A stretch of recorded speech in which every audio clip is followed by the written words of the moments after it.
Mr. Joe Williams, welcome to the Future Ancients podcast, brother. It's good to have you. Hey, brother, we've been trying to lock this down for a little bit now, and it's good to connect virtually. But whether it be over the phone, via the net, in person, it's always good to connect with like-minded people. Yeah, man. Especially in these times, I feel like it's been, even though everyone's being virtual, the crazy world that is the internet at the moment gets a little bit less crazy when I see, your posts and, just good people doing good things around the world and, putting them online and trying to put some love in amongst all that toxic energy Madness. the madness, bro. That's one of the things. Like with social media, people say that it can be destructive and it can be fairly negative for some people, but you are in control of who you get to follow.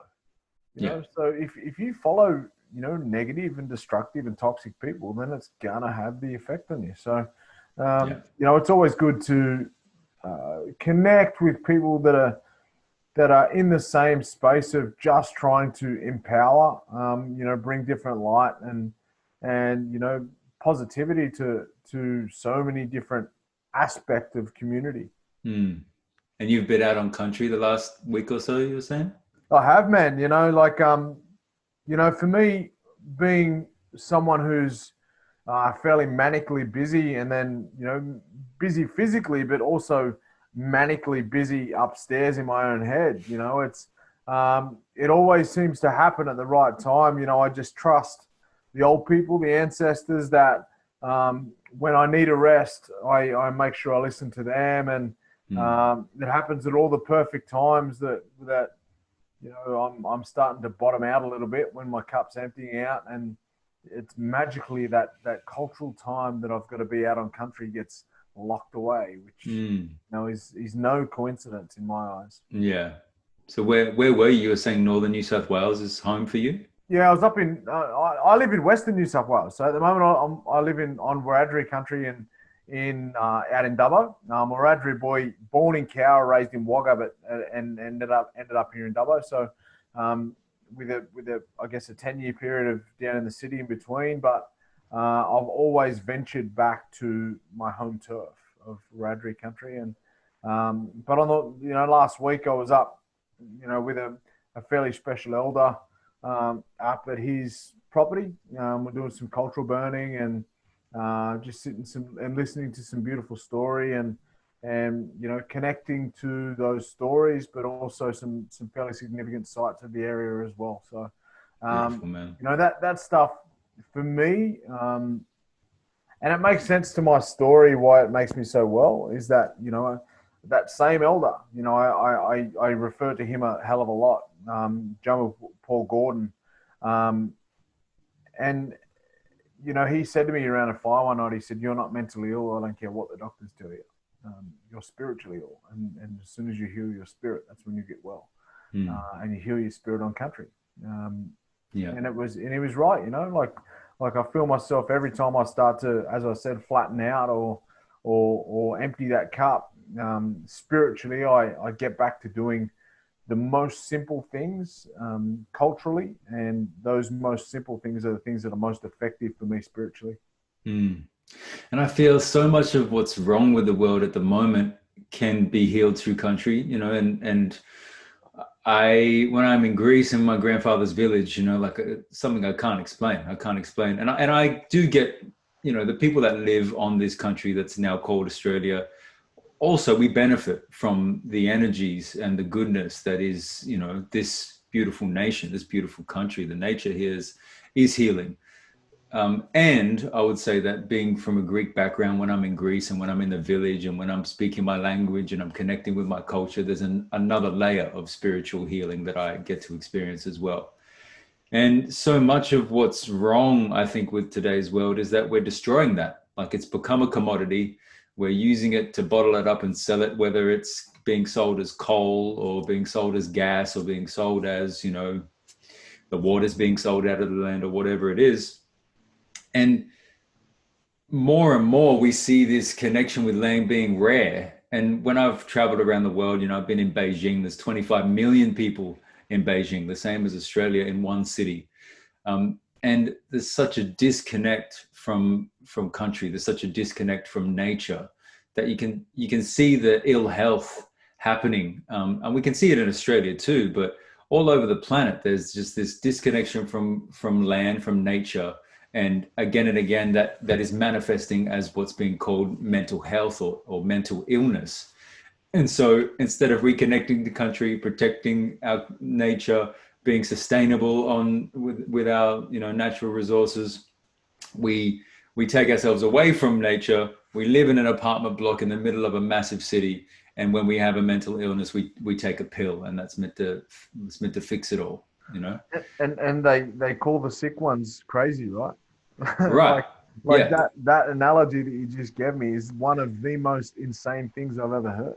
Yeah, and the sane ones are the ones that are okay with living somehow disconnected to nature, on top of each other in little shoe boxes, amongst that, and somehow being normal amongst all of that craziness in itself, the system in itself being crazy. That plays to not even the fact that we're selling off physical elements of the country. We're selling off our elements personally with our own time. When the old saying, time is money. And when you're out on country and as a First Nation man, but there was no concept of time. Time only was introduced when it would come time to working for free as slavery. No, it's not time to have a drink. No, it's not time to have your lunch. So I feel there's so much healing in stripping back to what it was that our old people used to do. Because if what they did worked, then what we're doing now is not working. And it's evident in the way that we're living. Like everything that you just described about living on top of each other in shoeboxes in massive cities, and then we go out and party all weekend and put other substance into our body that completely wipes our mind frame from this life of what we seem or supposed to be real. Adding substance to our mind takes us away from reality. So, and it seems counterproductive, I guess. But to you, and in your history, did you feel like, even though it was slowly, I guess, destroying you, do you feel like in some ways the substances were kind of like a survival mechanism for you to kind of wipe out the last week that happened, to start again rather than have to live with it kind of perpetually, to kind of press the reset button every weekend? No, it wasn't like that for me. It's well documented that I speak openly about my past addictions and recovering alcoholic and addict, and been almost sober now 15 years. Not as long as that, clean from drugs. That the insanity of an addict's mind convinced me that I needed cannabis medicinally. And I convinced myself into having a joint one night because I believed that I needed it medicinally or that it was okay. As I said, the mind of an addict is cunning and powerful, right? But for me, it was using substance, and the story that I use a lot is that substance quietened down the noise that was going on inside my head. And it was an escape. It was an escape from that. What was my reality, which was some fairly horrific dialogue that was happening inside my head on the back of some concussions. So fairly severe head trauma that rattles around with the brain and chemistry, and all the research now points to severe head trauma and repetitive head trauma can cause mental health issues, health problems, and brain traumas, right? So for me, you look at my life as a young halfback, a smaller guy on the rugby league field playing against older guys from a young age. I was playing first grade footy at 14, so I was playing against men at the age of 14 constantly. And the initiation test of rugby league back in those days, 25 odd years ago, was wasn't about, you know, if he's good enough to be out here, or if he's old enough to be out here, let's see if he's tough enough to be out here, you know. So it was, as a young bloke, I copped all sorts of head knocks, and that was just as I said, the initiation test of being out there with the men. If you're good enough to be out there, you're old enough, and you got to be tough enough. So I copped all sorts of head knocks as a young fella playing rugby league, and then coming through the grades, playing in the NRL, and then retiring from the NRL to become a boxer. You know, you look at my head; it's pretty messed up when it comes to, you know, significant impacts of my brain inside, you know, this relatively small skull. And so drugs or whatever things you get addicted to. Yeah, it was the escape. It was yeah, I put as much substance into my body to completely wipe me from this reality, you know, so I would have as much as I possibly could so I didn't have to deal with what was going on inside my head. Yeah, man, I worry about that and what's going on today with COVID and what's going on today with isolation, people being isolated, with what's going on today, and you know, the high suicide rates Australia already is experiencing before this came about. I saw a report recently saying that some experts are touting that the real killer of COVID is actually going to be suicide or overdose. That more people are going to die during this period from that because of the side effect of not having money, not having a you know, future that can really be predicted, the unpredictability of what's going on, of where we're heading. All these factors are tying into mental health in this country at the moment. And even though the fear is all around this virus, actually the lack of support for people on a day-to-day basis, along with substance abuse and depression, may end up being a bigger killer than the virus itself. Have you had any conversations about that yet? It's horrific, you know, and I had conversation with a friend just recently over a post that was on social media. And, you know, the post read, "This week is week 13 since the lockdown in March.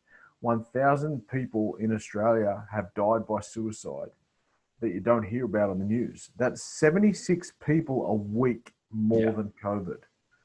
You know, like that. 76 people a week more than COVID. More than COVID. Wow. You know, and yet we don't shut down the economy for that. You know, people aren't losing jobs over that. You know, people are losing jobs over, I guess, a very mysterious illness that, you know, a lot of people are, you know, have, you know, there's the conspiracies around it, but, you know, the flu has killed more people than COVID this year, you know, so. Yeah, the arguments to that, usually they head towards, yes, but if we hadn't have shut down, it would have done worse. There's always these counter arguments, but I completely understand what you're saying. And in many ways, I completely agree with what you're saying. That look of like, hang on a minute. I saw somebody put up online that now that we know COVID kills people, shouldn't it be that if we see somebody who's not wearing a mask, they should be charged with terrorism because they're willfully terrorizing their neighborhoods with disease? You know, like, I was like, there's the extremities of it, obviously, but then, you know, I said, but then heart disease kills way more people on general. It's the biggest killer in the world. So if somebody turns up to a kid's party with party pies and Chico rolls, should you charge them with terrorism? It kills more people. Like you know, when, you know, a good friend of mine, she's one of my best mates. She's in the, you know, the holistic health and well-being space.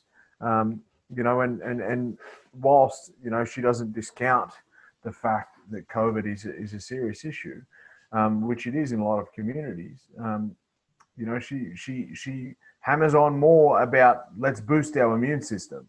100%. You know, so we don't get sick. You know, and the fact that, you know, if we do get this illness, let's make sure that we're equipped with our immune system wise to be able to fight it off. 100%, man. 100%. I mean, and think about it Like, why are our immune systems even low in the first place? Like, there's no doubt viruses have been around for many years, you know, like there's been experience with viruses for, you know, hundreds of years, I guess, possibly more. But what lowers our immunity? Fear lowers our immunity. Shit food lowers our immunity. Lack of vitamin D, lack of vitamin C, lack of direct sources of nutrition. And the fact that in many communities, the healthy food is the most expensive food. So people in poor situations have to buy the shit in order to stay alive. And that means you're eating more chips and drinking more Coca-Cola than you are eating healthy food any time of the day. And then, man, you look at the communities, the First Nation communities in remote Australia. Oh man, it's crazy. Like, it's horrendous how much money they have to pay just to get some decent food. Oh man, first time I went to Borroloola was 2002 or three, and I couldn't believe it. We were at the local shop, and a lettuce back then was like $12, but a cup of shitty chicken nuggets, which isn't even chicken, it's like $2. You know what I mean? Deep fried cardboard. Deep fried cardboard, exactly. It's exactly what it is. I couldn't believe it then, and nothing has changed really. If anything, it's gotten worse. I saw the same thing in Maningrida not too long ago, and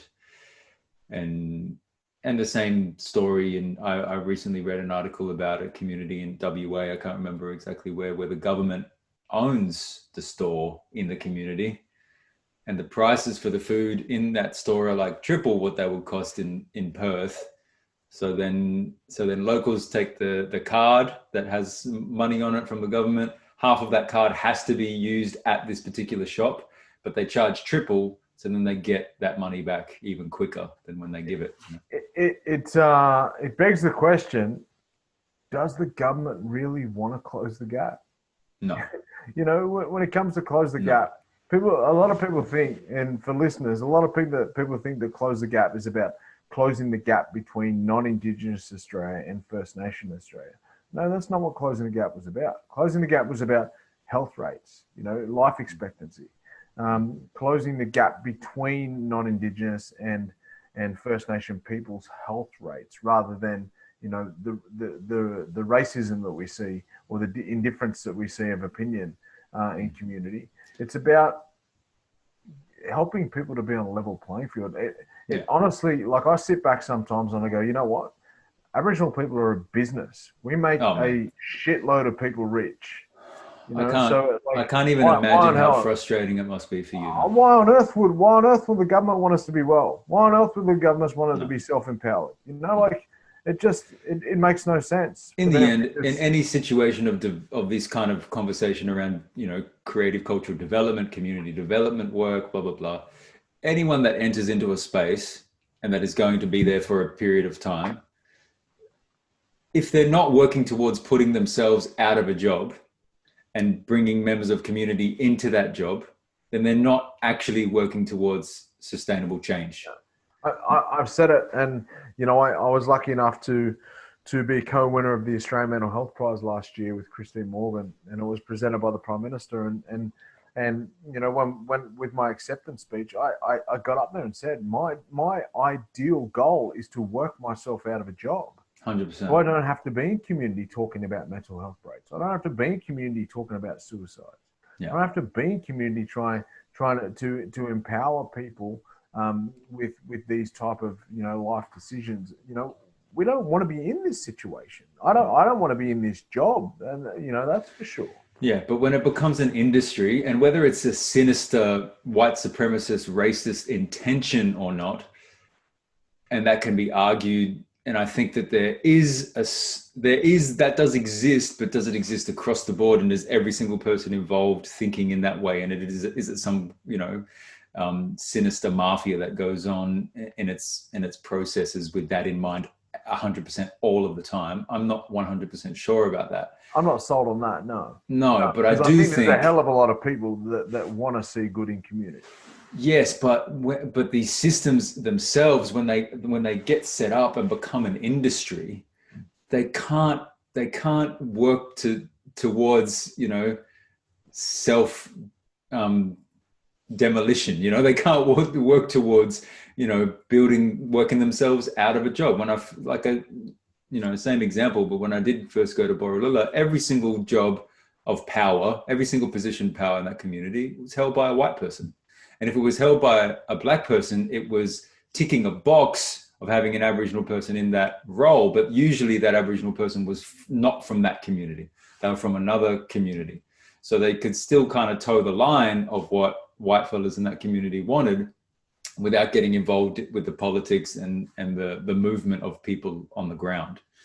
And, you know, that seems to be, I mean, save for my experience of visiting Maningrida, which was different because Alice's mum, our mutual friend Alice, who passed away, her mum was very strong. Helen was very strong in moving things forward in her position in that community and all across that part of Australia.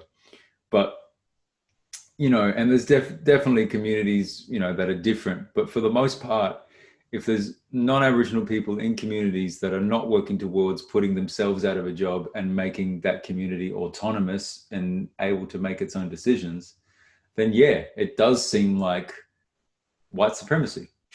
You know what I mean? Like, you know.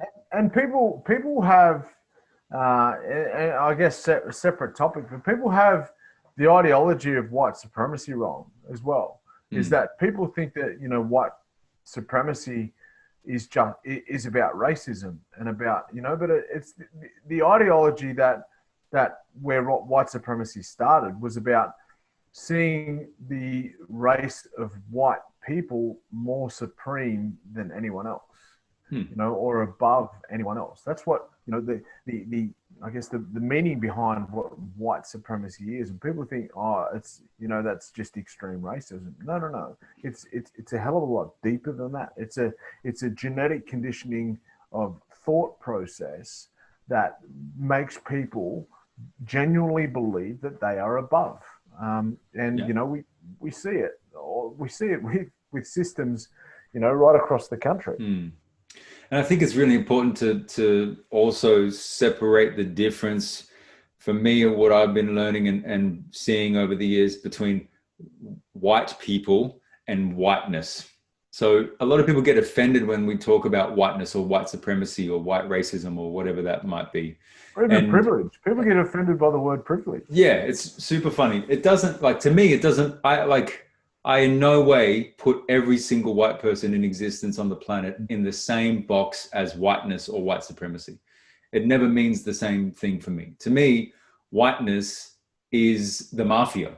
It is that ideology in practice, the ideology that white people are better than the rest of the world in practice. And many people in positions of power don't think to themselves, I'm being racist in this moment. Don't think to themselves, oh, I'm only going to give that job to a white person. But when all the other CVs and resumes come on the table and they all have, you know, different last names and degrees from different parts of the world, and they just feel more comfortable giving it to the guy named John Smith, that is an act of whiteness. That is an act of a mafia, of basically saying, I'm only going to give it to people that I feel comfortable around and not pushing the limits. I also believe it's the conversation around bias and conscious and unconscious bias. You know, when you know that situation occurs, sometimes people frame their conversation or their wording without even knowing that they have bias to what they're talking about. Totally. You know, and that's that unconscious stuff. And then there's the blatant, straight out, you know, conscious of, you know, people that know what they're racism. Yeah. And that shit is, and like Martin Luther King and many other people have said, that's better, because then we know. It's like, thank you for calling me. We know where we stand then. Yeah, it's like, thank you for calling me what you really think of me. Awesome. Now we know where we stand. Cool. I'm not going to hang with you. I'm not going to buy food at your business. I'm not going to support anything that you are putting out in the world. You know, like we know where we're at. Cool. But when people are either covert and quiet about it, or they don't even know that they have these biases. They can't even self-reflect enough to think, oh, that joke was racist, or this decision I made was racist, or the way I treated this person was racist, or I didn't even realize that I decided to serve this person last, even though they've been waiting for ages, just because subconsciously I realized that they were a different color to me, and I just wanted to serve the other people first, not even knowing why I did that. See, I think those people can be changed. Yeah. I think those people can be changed. And I've had a fair amount of success with doing that. Tell me about that, man. How do you measure that success? Success is a big word, right? But a good friend of mine now, she's one of my closest friends now, right? And I won't mention her name, but we're from the same town. And I've spoken about her on different podcasts before. But back in 2017, when I got the Australia Citizen of the Year, 2016, I don't know if they gave it in January 2017 or it was in 16. I don't know. Back then, you know, and it was around the decision of the abuse that I copped at the time was around the decision of not standing up for the national anthem, right? So, and the amount of hate I got online after that, and the following days from that was incredible, right? And there was this one girl who was from the town that I lived. And she was always questioning me on things. And like most people, I'll always give them my opinion, right? Whether, right or, I won't engage in arguments or people who just flatly, try and be racist. Yeah. You could tell she actually wanted to know to a certain extent. Well, you could tell that she didn't know. She didn't know the difference. So I just fed a couple of lines and then it was, there was more, yeah, but what about this? And then what about that? And then I gave reasons again. And it was like, I'm stumping you every single time. When are you going to learn? Right. But she slowly started to come around to the point now, she's in a position of educating those in her circle, whether it be direct family or friends. And she's now a fairly fierce advocate when it comes to this stuff for First Nation people, because she gets it now. She understands now. And it was back in 2000, and people say, where do you see the change? How do you measure the change? It was back in 2016, 17 that those sort of conversations were happening. Now she's ringing me frustrated because her friends don't get it. I'm like, hang on a minute, that was me 3 years ago. Welcome to the club. And she goes, yeah. And she's like, now I get it. Now I understand. Well, she's trying to have these conversations with those in her circle as well. So they're the little wins, and the fact that, these conversations are still ongoing, and these conversations, little by little, I believe, and I said it in my speech back then in 2016, I do believe we're headed in the right direction. We're not there yet, nowhere near there yet, but we're headed in the right direction. And fast forward 3 years, where I was ridiculed, abused, like you wouldn't believe, in Wagga for not standing up for the national anthem. Fast forward 3 years to 2020 to the Black Lives Matter march in Wagga that I pulled together in 3 days. Yeah. And there was nearly 2,000 people there, 85% of them non-Indigenous people. Wow. Right? So you have a look at, there would have been 10% people going, you know what, Joe, I never ever heard that perspective of the national anthem before. I never ever knew that was a song written by a Scotsman about England that has 5 verses that no one else has ever read. Yeah. People didn't know that. And that 10% now has grown massively in that community, right? To the point where I say that I believe that Wagga is the most progressive community that I've been in the entire country. Around a Black Lives Matter march that we had, there a couple of months ago, 85% of the people are not Indigenous. There was nearly 2,000 people there. The Wagga mayor was on board. The Wagga police were on board. The Wagga local member was on board. They were all marching with us. Wow. So for me, like, and people say, for those who are listening to this and don't know what rural or country Australia is like, that's huge for a Well, police department to even be on board for that. Yeah, Like that's yeah. like It's you would expect them to have had an education that would not lead them anywhere near being that's able right. to understand or even That's right. support that. And if people remember earlier that day, Wagga is a country New South Wales town, right? If people remember earlier, so it was the night before, there was the Premier was on the national news saying that the Sydney rally had now been deemed an illegal protest, right? Yeah. Which then they went to court. We now know that they went to court and then got that turned over, so that it was allowed. But so everyone was ringing me going, Joe, is the Wagga one still going ahead? We heard that they're all cancelled. And I was straight on the phone to the police, and the police were like, you know what, Joe? We're going to play it by ear as far as if we don't get word to say that it's not happening, then we're on. Like we're going ahead as business as usual at the moment. We're here to support you. We're about this as well. And again, fuck man, that's so amazing. It's huge, but what people are got to have to understand as well is that, Wagga's a different place, right? Is that I couldn't shout from the rooftops that all police are bad. I couldn't shout from the rooftops about police brutality in Wagga because I didn't see it. I haven't seen it. I haven't witnessed it in Wagga.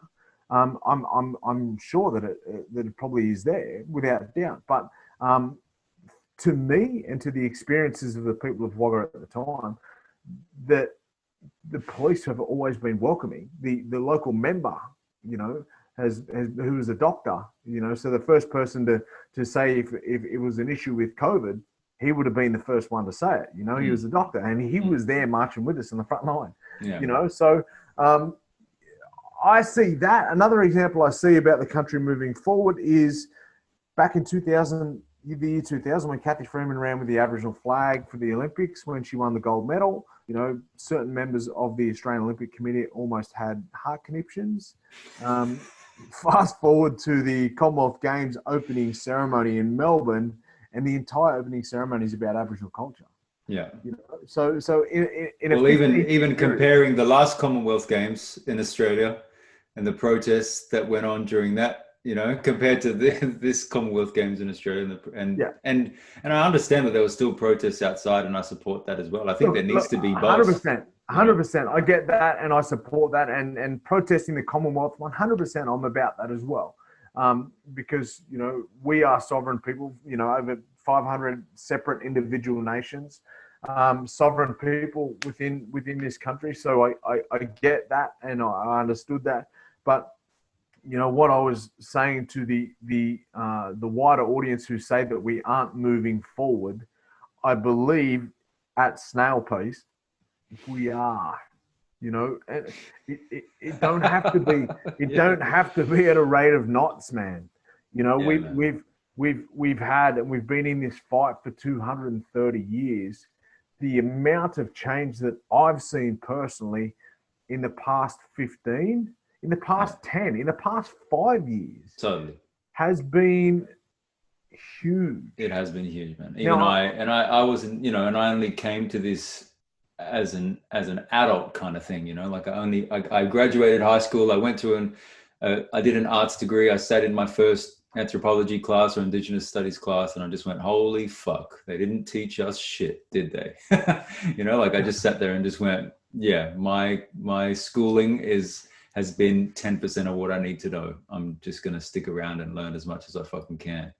So even coming from it at a later stage in life, year 2000, I'd say is probably when I first started waking up. Even though when I was in high school, actually, I shared this story online recently. I was in high school, and in my legal studies class in year 12, my teacher provoked us and said, asked us, if the government was to apologize, should the government apologize for the stolen generations, yes or no? This is in 1999. And I was the only person in my class who said yes. No other student in my class thought that it was a good idea to say yes, including the teacher. The teacher also said that they should not apologize for the stolen generations. They shouldn't do it because of legal ramifications, because it's not our fault, because we didn't do it, because it's over, it's in the past, all the usual bullshit, things that people say. And I was just like, what are you talking about? What the fuck's wrong with apologizing? Like, how is that going to impact anybody adversely? If I met somebody that had survived the Holocaust and all of their family had been killed or taken from them, I'd just be like, I'm so sorry for what you've been through. It's not hard, is it? It's not hard, and it actually helps us all rise above the bullshit. People think that if you apologize somehow you're diminished and other people are put above you. You're but guilty. when you apologize, we all gain our dignity together. Yeah. And I still can't fathom how people argued against that. And then a number of years later there was an apology to the stolen generations, and it was healing. And even though it didn't hold in terms of the actions that the governments take, it wasn't the end of that kind of activity, but it was a moment I was in Canberra, I was on the grass outside of Parliament, there were thousands upon thousands of people there from all different backgrounds waving Aboriginal flags, and it was a really powerful moment. I was playing in the NRL at the time, and I just finished playing in the NRL, but I was living in Penrith, and my ex-wife's grandmother was stolen, and she was sitting on our lounge. And no, she wasn't. Sorry, her daughter was. So it was my ex-wife's grandmother was stolen, and her daughter was sitting there. So the granddaughter and the daughter were sitting there, and they were just in tears, because it was a real moment for Aboriginal people to think that, this is some massive progress. What's happened since, can be questioned without doubt. And, I'm not going to for 1 minute sit here say that the apology fixed everything, because it hasn't. So it's one of those things that we're going to keep growing as a country, and just keep being aware of these sort of things and the impact. That's what I talk about a lot. The impact of that. And you're a prime example. And I guess we have similar stories, because we go into especially education centers and we're talking to young people and we're seeing, light bulbs go off. And over the course of, I've been doing workshops in schools now for like 14 years. And every line of poetry, every moment of vulnerability, every moment of honesty is a step in the right direction. You know what I mean? And I think a lot of us, especially people that have come to activism kind of late, or have come to it, quite recently or whatever it might be, they seem to think that if they just push for this week or this month or, this year, that it's enough, but it's such a long game. It's such a long game. And every win is not enough. Every win is not everything, like for instance, having Barack Obama as president in the States, that doesn't solve every African-American problem, but it is a step in the right direction. You know what I mean? Or it gives people hope. It gives other people hope. And it's just this, hope. Yeah, there's always going to be a first, the first. Well, I think as well is that planting that seed of hope can flourish and grow so many others. If there's one African-American man who can be the president, maybe 10 in the future can think that they can be the president. We got Brother Kanye at the moment. I'm not sure how that's going down. It's not going well, and that begs the question: does it even matter? Like just because you have a certain person of a certain background in a certain position, yes, it gives hope. But if that person is shit, well, he's not the right person. He's not the right person. Now, I've got to have a bit of a disclaimer here. I think that Kanye is not well. Yeah. Someone who's in the mental health field, and someone who's got bipolar disorder, as he does as well. I seen a hell of a lot of me in him the other day when he was, and my ex-wife rang me as well. She said, "Oh my God, this is Joe Williams 10 years ago." Yeah. So, wow.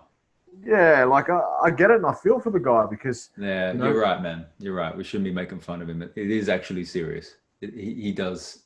I mean, it's obvious. I don't think he's well. Yeah, I don't think he's well. And the issue is that he's in a place of power that I don't know if it's not letting anyone get close to him, or the people around him are too scared to pull him up on things. But yeah, when you've got power, you can surround yourself with people that will just nod and agree with you. Yeah, you know what 100%. I mean. 100%. who do you really trust to hold you accountable? And yeah, he's got the world at his feet. He can do what he wants, and millions of followers and a lot of money. And yeah, it's a dangerous combination, actually. And it's dangerous even for the people that are going to put their hopes in him, or, you know, that do listen to some of the kind of pseudo facts that he spits. And it can be, it can be dangerous. It's definitely, I mean, I think America, the United States is just imploding in my perspective, and he is just, you know, although he has his personal issues, he is also,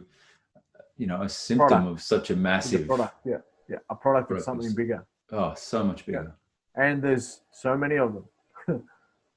You know, unfortunately, that you know, there's so many people that aren't well around the world that are playing out in behaviours that everyone judges them for.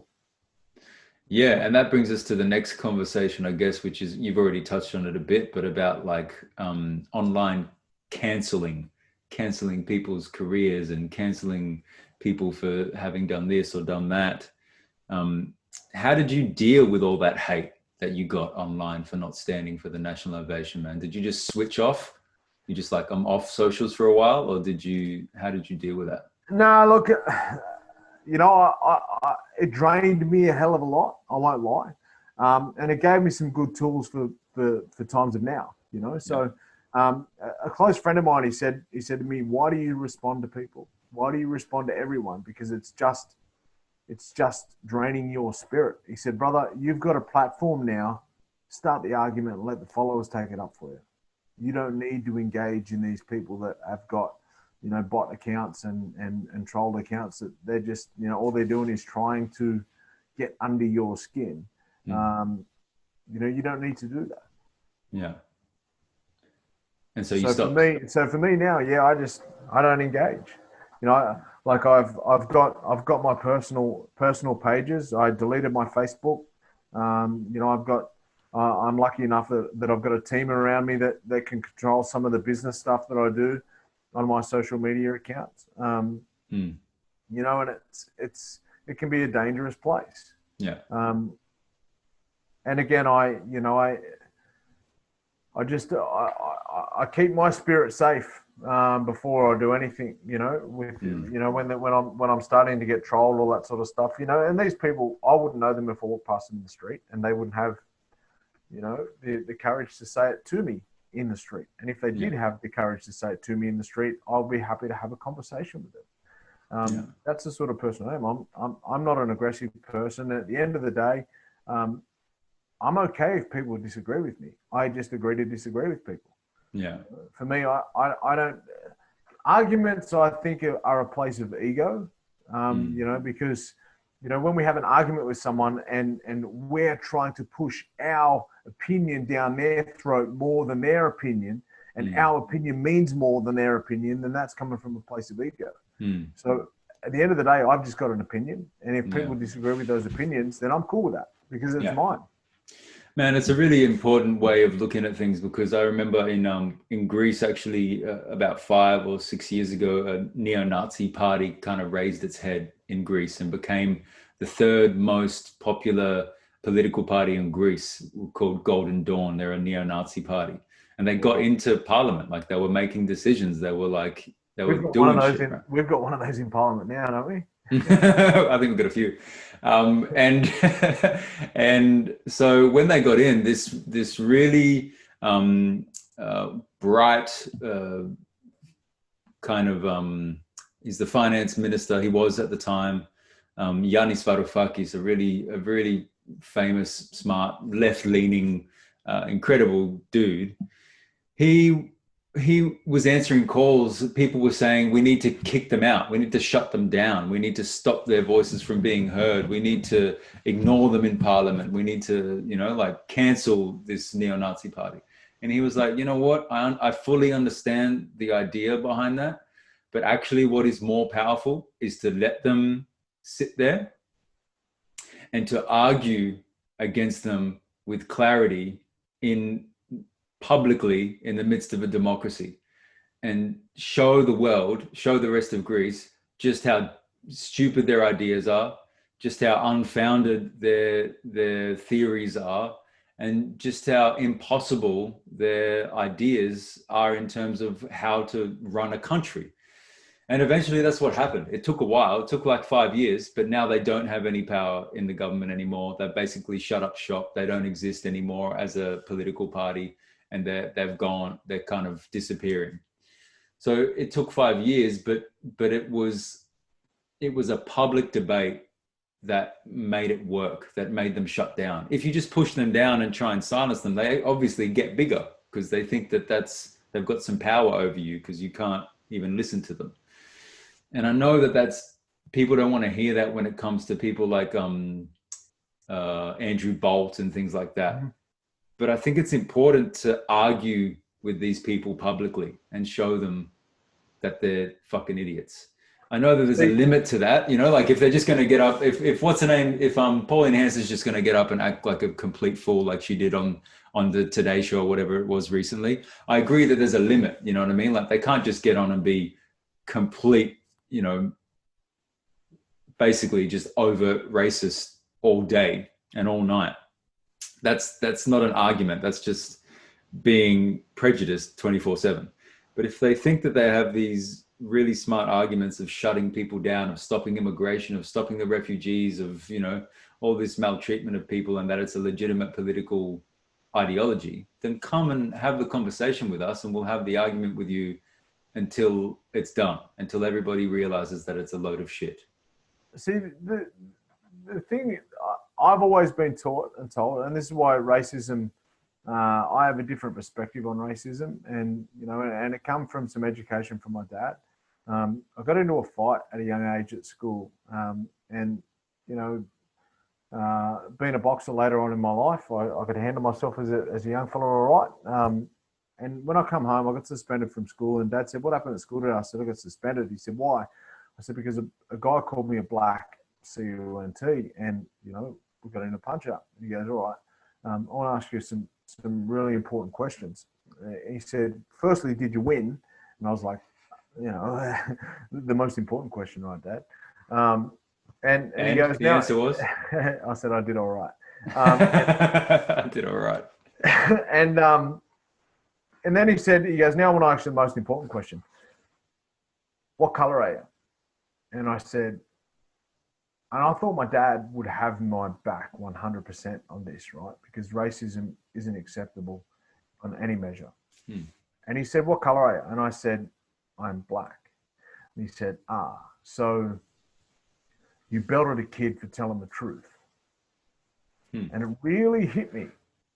And because that wasn't what I expected from him. He said, "Be more disappointed if they don't call you black."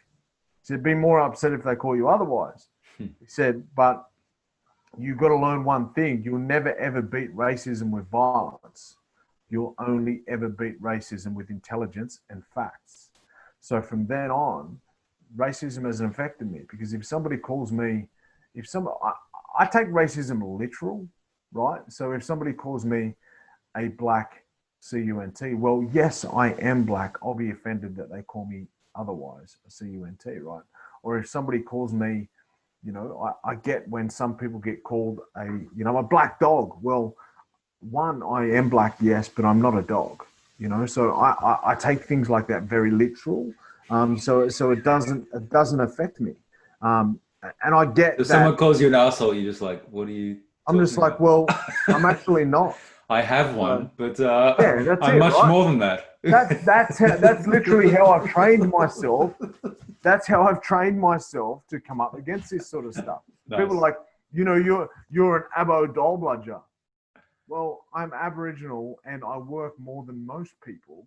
I'm on the road 300 plus days in the year away from my family, and I'm out there wiping the tears of kids' eyes. You know, like, I have a job, and I have a significant job, you know, yeah. And it just, and you're just like super confused. Well, no, I'm not. They are, you know. Yeah, no, but I just mean you're like, you're just like, no, right. That doesn't make sense. No, that doesn't hold true. Okay, I'm going to keep moving. And one thing with racists, I think it's well known that people who are racist aren't very smart. So I would rather instead of belting them with physical attacks, I would rather expose their lack of intelligence. Well, this is the other question I need to ask you then. Some people say that racism is in fact a form of a mental illness, that it doesn't actually make sense. And so because it doesn't make sense, it must stem from some kind of ill health or idea of instability or need to push others down in order to is that need, I guess even though it's so common in the world today, is that need to push people down in order to feel better, does that stem from mental ill health? White supremacy is a thinking disorder without doubt. They just think wrong, you know. To think that you are above someone based on color or ethnicity is just like wrong, you know. So can you? And is that across the board? Do you think that's the same for every? That should just be extrapolated for every culture in the world. That none of us should be like, oh, we are, because like there's so many Greeks that are like, oh, the Greeks invented this and that, and they think they're top shit. The thing is, right, and again, it all comes down to ego, doesn't it? And what people don't understand, is that racism is based on power, right? Based on numbers. You know, discrimination and prejudice aren't. They're about being prejudiced against a majority race or a majority numbered race. But that's why I laugh at the whole concept of reverse racism. Again, people showing their lack of intelligence. When you are actually, educated around these topics, you just laugh at them. Yeah.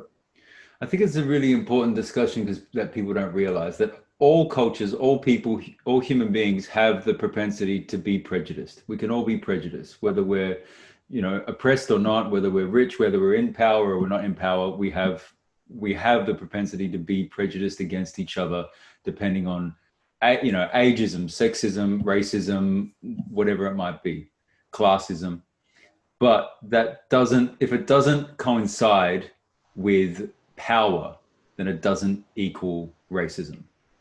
That's basically what you're saying. That prejudice, if it doesn't coincide with social power, with majority rule, or with whatever it is, then it doesn't equate to racism because it doesn't hold the power. It doesn't. I could call a white person a name, and that would be prejudice, but it doesn't stop them from getting a job tomorrow. So therefore, it's not racism. Exactly. You look at a predominantly black country, and you put a minority white person in there. Then it's the opposite, right? Then it's racism because it's based on power and numbers again. Okay, but the opposite scale. Yeah. The only thing I worry about that is that I see sometimes in the Greek community that people can be, or in many communities, I guess, people can be assholes to people of other cultures, using this as an excuse. It's all right. I can't be racist. It's impossible for me to be racist. So I'm just going to call you whatever name I want. I'm going to treat you like shit. Like but that again, to me is prejudice still sucks. Yeah, it's wrong. Like exactly. It is still wrong. It is still uncalled for, and it is still you shouldn't be doing it. So can you tie those three together? There's an argument for tying those three together. But again, two aren't based on majority power and based numbers when it comes to things like colorism and stuff like that.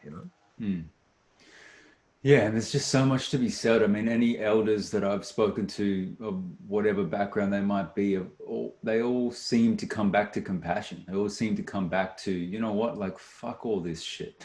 You know what I mean? Like all this arguing about who's allowed to be prejudiced, who's not, it's just like I'm gonna take every individual I meet on face value. Let's just treat people well. Treat people well. What is so hard about that? And again, it comes back to what I call genetic conditioning, right?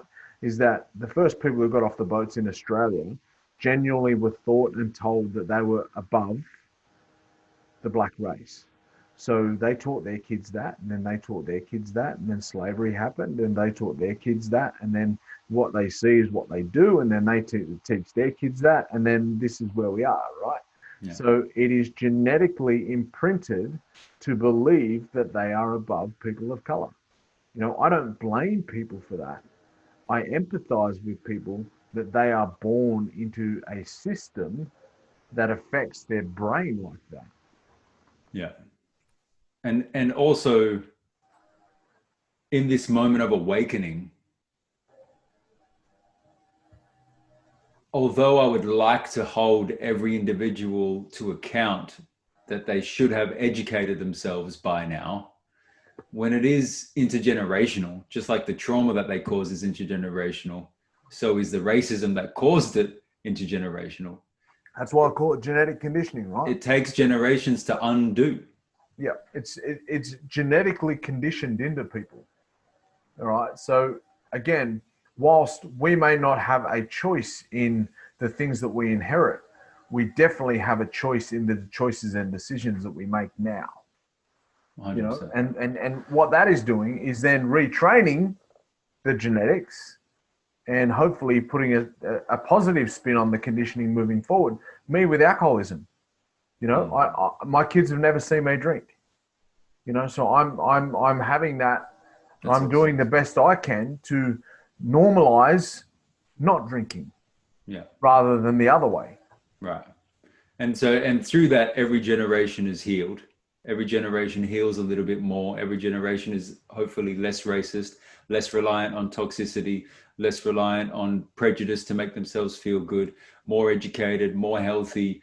And that way, and in many ways, this is the ultimate form of activism in many ways, I find. Yeah. That there's many forms to be activist, and I don't think that any of them should be diminished or put above others. Like I think they're all valid, but I do think that there's one way of living that is a way of living that leads towards more healing, and it kind of cuts off the toxicity or the racism kind of at the root. It cuts off the social problems at the root before they even happen. I feel like so much of the violence and viciousness that comes out in our society today comes out because those people that are being vicious were also treated viciously as children, or were abused as children, or grew up with alcoholic parents, or whatever it is. It can come from so many different angles and so many different ways. And I don't have kids yet, but I would imagine that being a good father or mother, parent, grandparent is one of the best ways of moving towards a better world, like in social change. Like that is such a long-term, long game form of activism, right? Raising level-headed, healthy young human beings. Against the grain. Against the grain. Against everything else that they're being taught. So for me, I've been conditioned a certain way too. And that, you know, there's some elements of that aren't positive. Yeah. Right. So for me, but I've got to make active changes and conscious changes that I've got to be aware of to implement that in my everyday learning. And, you know, as I say, hurt people. But when we do our own work and bring some self-awareness to the healing of what we need to do, as you said, we can change the trajectory of the generations to come. You know, and for me, there's one thing that is easy to say but often hard to do, is show more love than hate. Because there's only two things in our heart, right? Love and hate. Okay, and when you get the pendulum of which one weighs more, that's what your behavior is going to look like, right? So if you have more love in your heart and in your body, in your soul, and your spirit, that's when you'll have more empathy and more understanding and more caring and nurturing natures. But if you have more hate, then you're going to have more toxicity and, you know, the drama. Drama, violence, you know, emotional, verbal, physical violence, you know, like that's what it comes down to. I believe it comes down to you have either more love in your heart or more hate in your heart. And that will play out through the behaviors that you carry on with every single day. So if you're carrying out with negative behaviors, or negative behaviors are following you, it's time to have a look at yourself and see what it is in your heart and how you're judging and viewing people. So how hard is that when you've been born into a situation where the toxicity is around you, where you know, it's your family members, sometimes it's your friends, it's the people that you love, it's the people that you've grown up with, it's the way you've been taught, and especially in communities, and I know within the Greek community where family is so important, it can be so hard to say goodbye to that, or to take time from that, or to be positive in the midst of a shitstorm. You know what I mean? Like, how have you experienced that, or have you experienced that, and how does it? You only have to look at my alcoholism. The alcoholism and the nature of accepted behaviours in community, right? Normalised behaviours in community, and for me, when I gave up the drink, I made a conscious effort to give up the drink and anything or anyone that would put me into that situation. So that meant I lost friends, I lost family. That meant, but I had to weigh up what was more important. What's more important? The behaviours that I'm showing when I'm drinking and taking drugs, which are negative and toxic and at times, really, really destructive, or do I want better? And it comes down to how much do you want it? Do you want it a little bit, or do you want it a lot? Yeah. And for me, as I said, I wouldn't turn up to parties. There were, wakes at funerals that I would go to the funeral, not go to the wake, because, again, normalized behaviors at these sort of places. And then responsibilities around, being accepted and responsibilities around behaviors in, community and stuff like that. So I made that decision that I wouldn't do that because I wanted a better life, because it was destructive for me. And it was turning me into a person that I didn't want to be, because I wanted better, not just for me, but for the generations of me to come. So for me, I now, almost 15 years sober, can share that experience with so many other people, because so good, bro.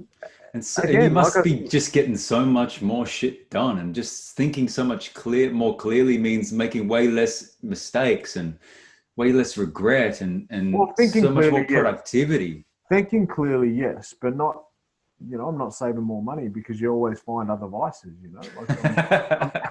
I'm eating more shit food than ever. And, I'm not putting rubbish alcohol into my body, but I'm eating more lollies, Yeah. So well, I say that a lot of alcohol addiction is a sugar addiction, because there is so much sugar in it, and you drink it with Coke and drink it with other things that makes it. That's epic. So it's for me, it's about just making better decisions and just constantly trying to be a better person. I'm not perfect, and I'll never be perfect. Man.